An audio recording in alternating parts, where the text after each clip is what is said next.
Hey, what is up everyone? Matt Coop here, aka MODC Architecture, and welcome back to another video.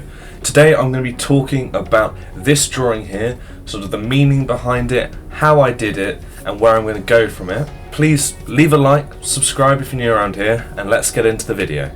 So I started off with just making a Rhino model of what you're seeing here, using models that I got from the internet, and I just started using Illustrator to sort out the line weights. I can't really do much more than that on Illustrator. I need to learn it properly, but this is what I do on Illustrator. Just sort out the line weights, make sure that they're different pixel weights, because then it gives the drawing a bit of depth perception with just the lines, so you can then add textures later. So I had to actually separate my Rhino model into 3 separate 2D drawings because it was just too much to export, because there's so much information.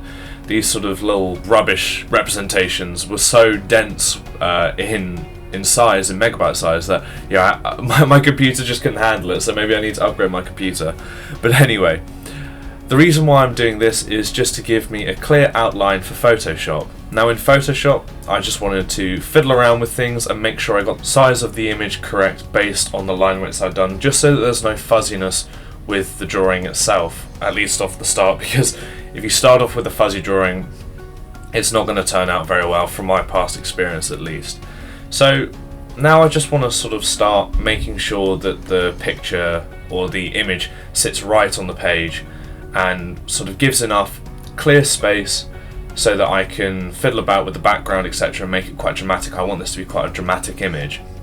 And so I had to start rubbing away the sort of excess areas that I didn't need, that I know would look odd in the drawing and were being covered up by other elements in the drawing. And so the annoying thing about this is that I knew I wasn't happy with the fuzziness of the background of the sort of cliff, and so I had to redo that, just redo all of this. And it was a quick fix, but it's just one of those fixes which is just a bit annoying. I took a little bit of detail out and I wanted to texture the groundwork. Now the groundwork is quite difficult for me. I never quite get it right, and as you can see here, I started off by just trying to texture the ground and make it quite interesting, I suppose, add a little bit of a difference to it with this sort of soil texture. And this was just the base of the texture that I wanted to put into the drawing, so it could give 3-dimensional texture on top, a bit more colour and a bit more of an accurate description of what I wanted to show in the drawing in terms of the scenery. So I'm just using the lasso tool here to get rid of every part of the soil texture that I didn't want to show. And I must say, I should be using layer masks right now, but I am not, and I do use them later. So I wanted to continue this depth perception by using that darkness in the background, and this is an area that I will highlight later as it's quite an important part of the drawing. So I go onto Adobe Stock. If you get a free account with Adobe Stock, get a free trial, you get 10 free images. So I'm utilizing that now, and so I'm using this 3-dimensional texture to layer over the soil texture in the foreground of the image, and I'm just using the eraser tool to make sure that it all looks like one seamless image.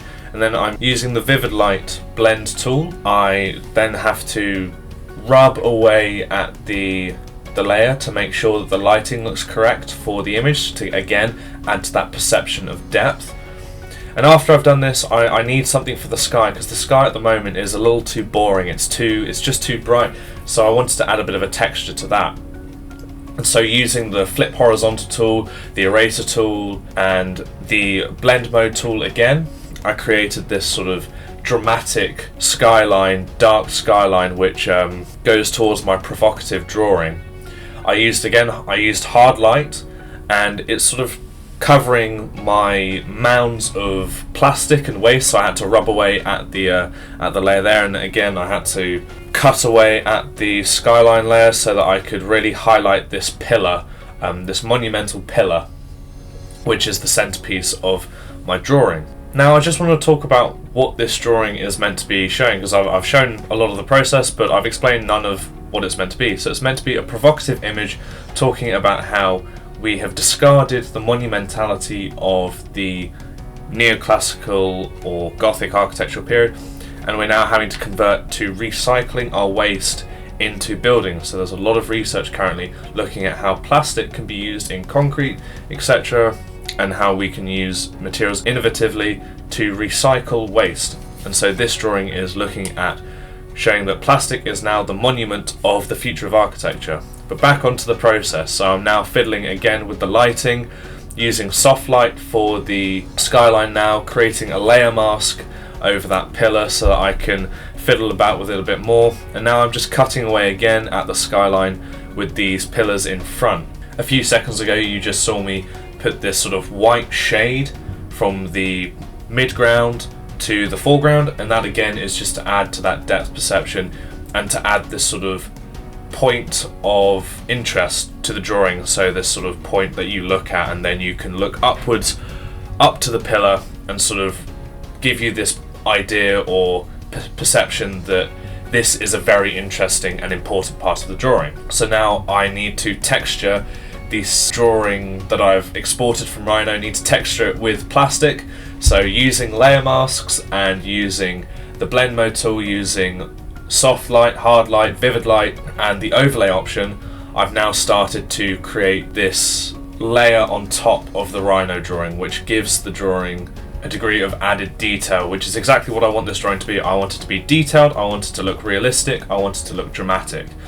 So with this texture, I actually just use the same texture all the way through the drawing, and that's because you really don't need to fiddle about with different textures too much if one, it's small enough or it's detailed enough and you can vary enough yourself in Photoshop. It just makes it easier. So I now need to just add a little bit of shadowing to again give the sunlight a bit more of a sort of depth perception. And finally I wanted to add a bit more texture to the sky because I saw the sky was a little too plain. So again, I think I used hard light tool, I gave the sky a bit more of a paper texture to it. And after touching up the few final details, making sure that the shadowing is all correct and that there are no extra lines, this is the final drawing. And I'm really happy with how it turned out. So just to go over it, you've got this pillar which has fallen over due to us neglecting the neoclassical architecture now, and we've got this pillar which is being overtaken by this plastic waste, showing that we're moving forward with our architectural thinking and material innovation.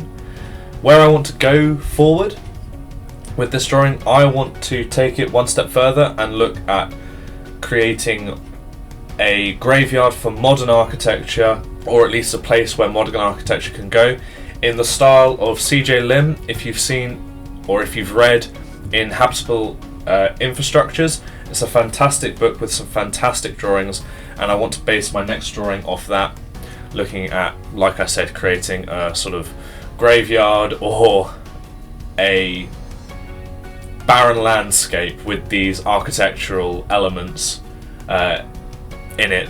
Anything that you'd see in London, in the London sort of modern architectural scene. So yeah, that should be really interesting. But thank you so much for watching this video. I really hope you enjoyed. I really enjoyed making it, really enjoyed videoing myself drawing. So yeah, please leave a like. Let me know if there are any improvements that I could make to this drawing, or if you really liked it. Yeah, let me know in the comments below, and I'll see you in the next one. Thanks and goodbye.